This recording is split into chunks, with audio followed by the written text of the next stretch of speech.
Hi everyone, my name is Alessandra Cipriani-Detres, and today I'm going to be presenting to you my research project titled The Fight for Diversity, Marketing Diversity in Higher Education and Its Misleading Impacts on Incoming Students at the University of Utah.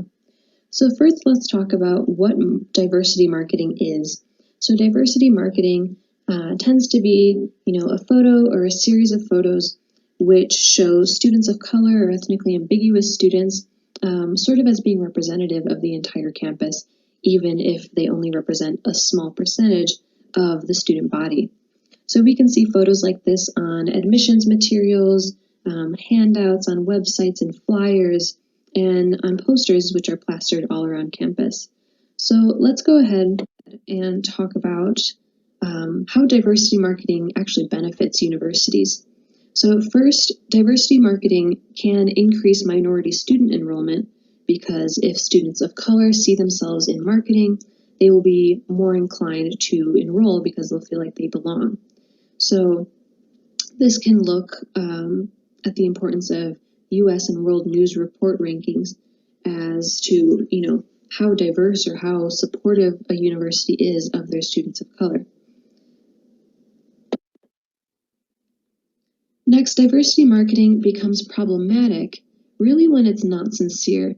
So getting into the deep end of this research is we can start off by looking at this admissions brochure, or this undergraduate application brochure from the University of Wisconsin-Madison in 2001 to 2002.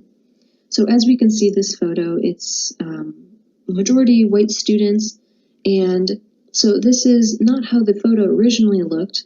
This black student on the left-hand side of the brochure was actually photoshopped into this image because the University of Wisconsin was not pleased that the image originally did not show diversity at the school.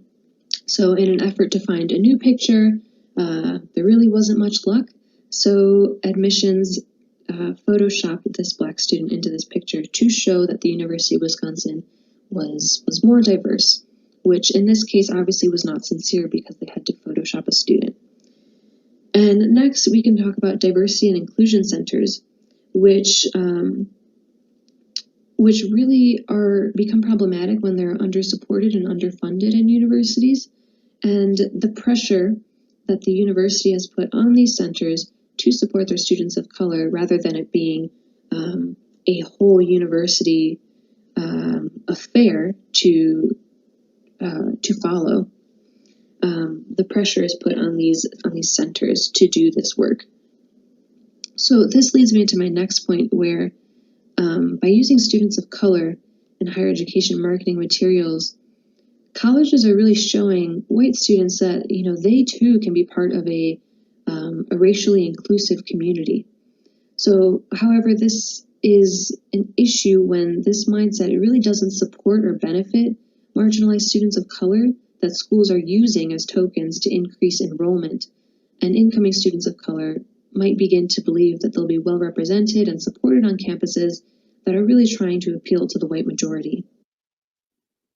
So my research project looks like, as we can see on this methods part of the left-hand side of the screen, I had 5 students of color, which I interviewed individually, and then did one focus group with all of the students to create a conversation on their shared experiences of diversity marketing and being used as a token, really. And then my guiding questions, which led this study, were number 1, how do universities market to students about diversity?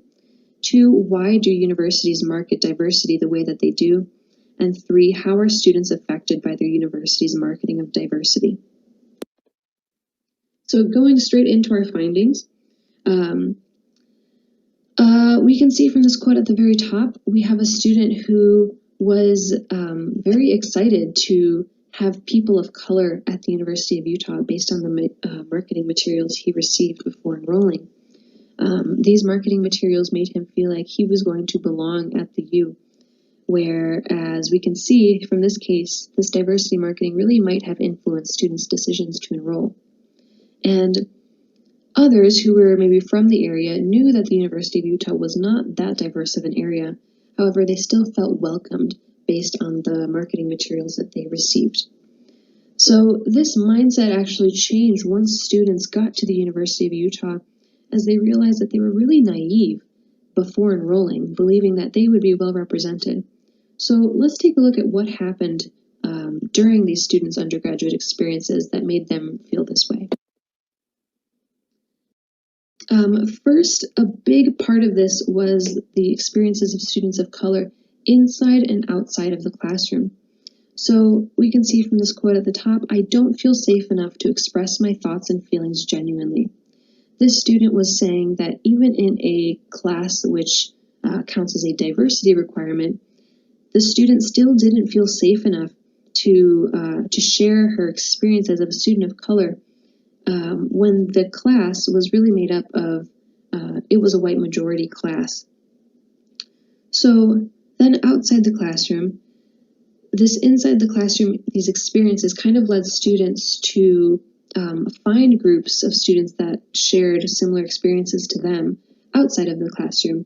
And this includes organizations such as multicultural centers, diversity, equity, inclusion centers, and we can see from this that the importance of smaller groups of people who are like understanding listeners or students of color who share similar experiences were really crucial in the undergraduate career of students of color at a PWI. However, this also became problematic, as we can see on this next slide, where these students of color were still tokenized in these places that are supposed to be safe spaces for students of color. One student described a story of someone coming into CESA, which is the Center for Ethnic Student Affairs at the University of Utah, taking pictures of students of color because, they might have needed more diverse photos. The student described this experience as, "They would try to take pictures of us like we were zoo animals." So there's a big difference between supporting students of color, this pressure put on these multicultural centers, versus the university taking on that as a whole, which kind of leads to that mentality that diversity is a checkbox. It's something to mark off, and once we've got it, we're done. There's no more need to worry about it. However, this becomes an issue when the ways in which the university attempts to ameliorate this lack of diversity on campus can really seem beneficial solely for white folks. So this term diversity really should be centered upon directly supporting and advocating for students of color at a PWI, because if it's not, students of color can be tokenized and marginalized even further. So a common agreement among the student participants was that students felt okay with the university using themselves in their marketing. As we can see from this quote, "You can use our faces, just please support us." So this support can look different in multiple forms. So one way to better support our students of color on campus would be to provide greater funding and support for multicultural centers, which, as we've seen, have been crucial in the development of undergraduate students of color at a PWI. Another way is to ignore national rankings. So Reed College has already begun to ignore these national rankings and therefore has focused on how they can best serve their students, which leads me into my next point as, how do we understand students' needs? It's crucial for students of color for colleges to understand their students of color's needs before they arrive on campus. So in order for students to have positive educational experiences, colleges should ensure that they know what their students need in order to succeed.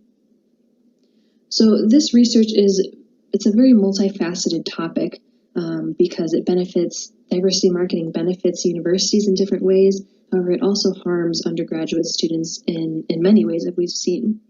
So since students of color are immediately marginalized upon entering a PWI, this marginalization really strengthens as students recognize the lack of support and recognition they receive from their university.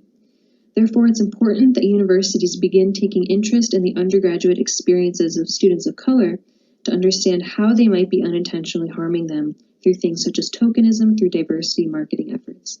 Thank you.